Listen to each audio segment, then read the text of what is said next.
That was really close, wasn't it? But you wouldn't know it from James Franklin's press conference because so much happy horse crap about it almost seemed like a 30-point win, which, by the way, was the spread. They celebrate their wins here, Dave. Whether it's UMass, whether it's Delaware, or whether it's 31-point underdog Indiana, who's never won at Beaver Stadium. All right, before we get into the particulars, the details, what do you actually take away from the fact that this was so close? It was 24-24 with a few minutes to go against the worst team in the Big Ten, that they basically ran for 3.1 yards per carry against the worst rushing defense in the Big Ten. And they were life and death to beating Indiana. So does this just a 1 week hammock, emotional hammock, or does this mean more? I think this means more. So do I. I think that Dave, after this marks the you're 2/3 of the way through the regular season.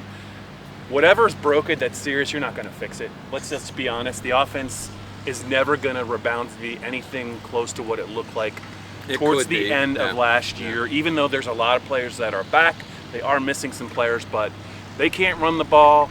I thought there were a couple of good things. They still, even though that long touchdown pass, eventually won the game to Keandre, they struggle so bad, Dave, to get open, to catch the ball. Drew had some rough moments too. They did not protect him well. He got hit right before the touchdown on that interception that he did throw. He got drilled. And I think one of the reasons why he's hesitant is he doesn't trust either his tight ends or his wideouts to be where he wants them to be, and he holds on to the ball too long. He took a beating, but I was impressed with the way he stood in there and made a play at the end of the game. And Indiana's quarterback, who lost his job, Brendan Sorsby, lost his job in the middle of the season.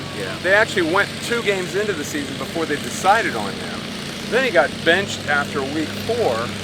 He hasn't looked anywhere close to this. They turned him into not Spencer Petras. That's the first quarterback that came to my mind. So it turned him into J.J. McCarthy. A couple of those touchdowns, James alluded to it, they were bust. There was one that was a blatant bust. They essentially gave up free access touchdowns, which is something they've been so good at all year. They let their guard down. They could afford barely to do it against the worst team in the Big Ten, but just about anyone else comes into Beaver Stadium in the Big Ten today probably would have won the game. Yeah, and this team would have won the game.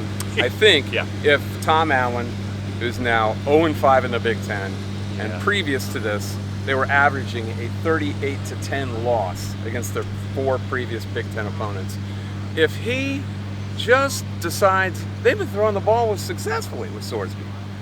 He's got 1st and 10 at the 21. Right. Then he's got 3rd and 6 after the pick, right? 3rd and 6 at the 17, I believe it was, and won't take a shot in the end zone. He centers the ball for the field goal. It wasn't a give-up play, but it was close, very close to a give-up play. I can't understand that. You've got a shot to put yourself up 4. Your quarterback has all the confidence in the world. And you asked him about it. He said, "Well, do you want me to?" I've been looking forward to this all afternoon, so do not hold back. Well, you give your kids a chance to tie the game. You don't want to give it away with the turnover in that situation. They got a lot of guys who can rush the passer, and you want to make sure you got the tie game. And Yeah. So the thing that I think I'm going to give the defense kind of a mulligan today. I do think that a couple of long plays are easily correctable. What's not correctable to me is some of the issues on the offense.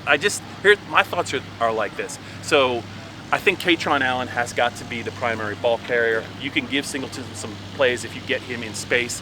They have to protect Drew better. They cannot stretch the field. That's a problem. And I also thought, Dave, that they talk about playing complementary football. Their special teams let them down twice today. They had a long punt return for Daquan Hardy called back by a block in the back, 86 yards, and then late in the game when they needed to make a play, Daquan is tremendous in space. He called for a fair catch when he should not have. There was about 15 yards in front of him. They need their special teams and defense to really help this offense, because this is probably the one time this year that you're going to see the offense win the game at the end, and I think James knows it. He was in a good mood, but he knows that I don't think they're going to get much better, and they cannot run the ball. Do you really think he was in a good mood, or was it just play I think acting? He was. I do think he does. He knows that he's getting closer to double-digit wins, and I think he counts them all. I think he does. That's pathetic then. Anyway, 132 net yards rushing on 43 carries. This is the worst rushing defense in the Big Ten, averaging an allowance of 174 a game. I mean, that's how little push they're getting out of that offense. This was stunning as it unfolded. You sniffed it out pretty early in the second half. I would say I thought they were in deep doo-doo with about 5 minutes to go in this game, and I didn't think they were going to pull it out. I really didn't, and if they didn't pull it out, I can't even imagine what James Franklin's week would have been like. So, it's not going to be great anyway. It's not. But on to Maryland.